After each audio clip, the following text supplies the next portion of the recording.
بسم اللہ الرحمن الرحیم اعوذ باللہ من الشیطان الرجیم بسم اللہ الرحمن الرحیم اللہم صلی علی محمد وآل محمد بسم اللہ الرحمن الرحیم انا انزلناہ فی لیلۃ القدر وما ادراک ما لیلۃ القدر لیلۃ القدر خیر من الف شہر۔ لیلۃ القدر کی راتیں آ رہی ہیں، وہ راتیں جن میں ایک رات اگر آپ عبادت کرتے ہیں تو آپ کی باقی ساری زندگی کی عبادت خیر من الف شہر 1000 مہینے کی عبادت سے افضل ہے لیلۃ القدر۔ اور 1000 مہینہ تقریباً 70 سال سے اوپر بنتا ہے، اور ایک انسان کی نارمل زندگی اتنا ہوتی ہے، تو ان راتوں کو ضائع نہیں کرنا چاہیے۔ ان راتوں میں اعمال ہیں، خداوند کریم کے ساتھ انسان مربوط ہو جائے۔ یہ وہ رات ہے جس میں قرآن کریم نازل ہوا، اور اس رات کی بہت زیادہ فضیلت ہے۔ 19 کی رات، 21 کی رات اور 23 کی رات۔ 19 اور 21 کی رات کے اعمال تقریباً مشترک ہیں، 23 کی رات کے کچھ الگ ہیں، وہ ہم انشاءاللہ علیحدہ سے بتائیں گے۔ 19 اور 21 کی رات کے اعمال کیا ہیں؟ وہ یہ ہیں کہ غسل غروب آفتاب کے قریب کرنا ہے آپ نے۔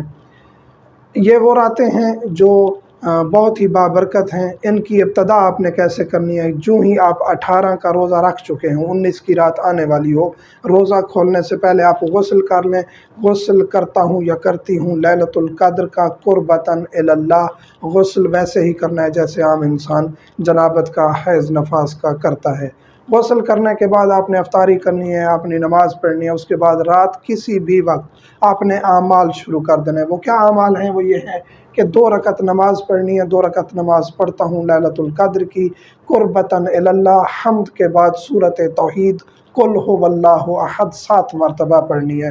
دونوں رکعتوں میں قنوت بھی پڑھنا ہے، باقی صبح کی نماز کی طرح ہے۔ پھر آپ 70 بار استغفار کریں گے، 70 دفعہ استغفر اللہ ربی و اتوب الیہ، 70 دفعہ یہ پڑھیں گے۔ اس کے بعد آپ نے قرآن کریم کو کھول لینا ہے۔ جو پیریڈز ہیں خواتین کے، وہ ہم بتا چکے ہیں۔ پیریڈز کے دوران کیا کریں گی؟ دستانے یوز کریں گی، گلوز یوز کریں گی، تاکہ قرآن کے الفاظ کو چھو نہ سکیں۔ قرآن کریم کھول لینا ہے۔ قرآن کریم کھول کے قرآن نہیں پڑھنا، ایک اور دعا ہے جو ہم ڈسکرپشن میں بھی ڈال دیں گے، اور مومنین مفاتیح الجنان اپنے اپلیکیشنز میں کر لیں یا کتاب اپنے پاس رکھیں تاکہ اعمال کر سکیں۔ وہ چھوٹی سی دعا پڑھنی ہے، قرآن کریم سر پہ رکھا رہے، دعا پڑھ کے پھر آپ نے اپنی حاجات طلب کرنی ہے۔ جو آپ کی حاجات ہیں وہ آپ نے دعائیں مانگنی ہیں اپنے دل میں۔ اس کے بعد پھر آپ نے کیا کرنا ہے؟ قرآن کریم سر پہ ہی رہنے دینا ہے۔ پھر آپ نے ایک دعا پڑھنی ہے۔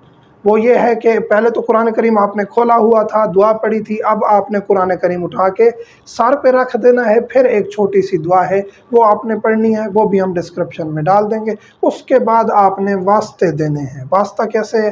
بے کا یا اللہ، بے کا یا اللہ، بے کا یا اللہ۔ یہ پھر 10 دفعہ آپ نے اللہ کے بعد 14 معصومین کو ایک کے نام لے کے واسطے دینے ہیں۔ بے محمدن، بے محمدن، بے علیین، بے علیین، بے فاطمہ، بے فاطمہ، بالحسن، بالحسن، بالحسین۔ اسی طرح آپ نے 14 معصومین کے واسطے دینے ہیں، نام لینے ہیں۔ پھر آپ نے دعا مانگنی ہے اور قرآن کریم کو سر سے ہٹا دینا ہے۔ اس رات 19، 21، 23 کی رات آپ نے زیارت امام حسین علیہ السلام کرنی ہے، اگر آپ کربلا مقدسہ پہنچ سکتے ہیں۔ نہیں تو پھر آپ کہیں بھی ہیں زیارت امام حسین علیہ السلام پڑھیں۔ وہ آپ کوئی بھی زیارت پڑھ سکتے ہیں، زیارت عاشورہ بھی پڑھ سکتے ہیں، کوئی بھی پڑھ سکتے ہیں۔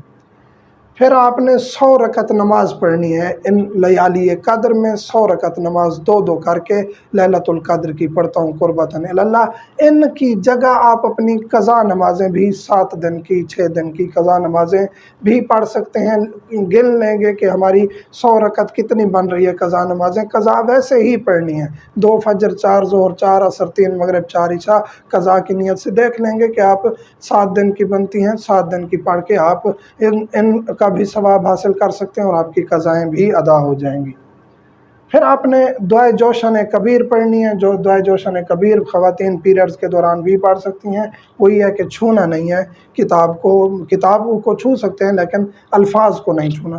پھر 19 کی رات کا ایک عمل خاص ہے، وہ یہ ہے کہ مولا امیر کائنات علی ابن ابی طالب کے قاتلوں پر لعنت کرنی ہے۔ اللہم لعن قتلۃ امیر المؤمنین، مولا امیر کائنات کے قاتل پر لعنت کریں، جس زبان میں بھی کریں آپ کا یہ ورد ہونا چاہیے۔ باقی عزاداری برپا کریں، جیسے جیسے بھی جہاں جہاں بھی ہیں حالات جیسے ہیں، گھر پہ کر سکتے ہیں، امام بارگاہ جا سکتے ہیں، عزاداری کرنی چاہیے۔ 19 سے 21 تک دنیا کو پتہ چلنا چاہیے کہ ہمارے خلیفہ بلا فصل مولا متقیان علی ابن ابی طالب کو ایک شقی انسان نے، ایک خارجی نے سجدے کے دوران مسجد کے اندر قتل کر دیا تھا۔ مومنین سے ملتمس ہوں ان ایام میں، ان راتوں میں خصوصی دعاؤں میں یاد رکھیے گا۔ والحمدللہ رب العالمین۔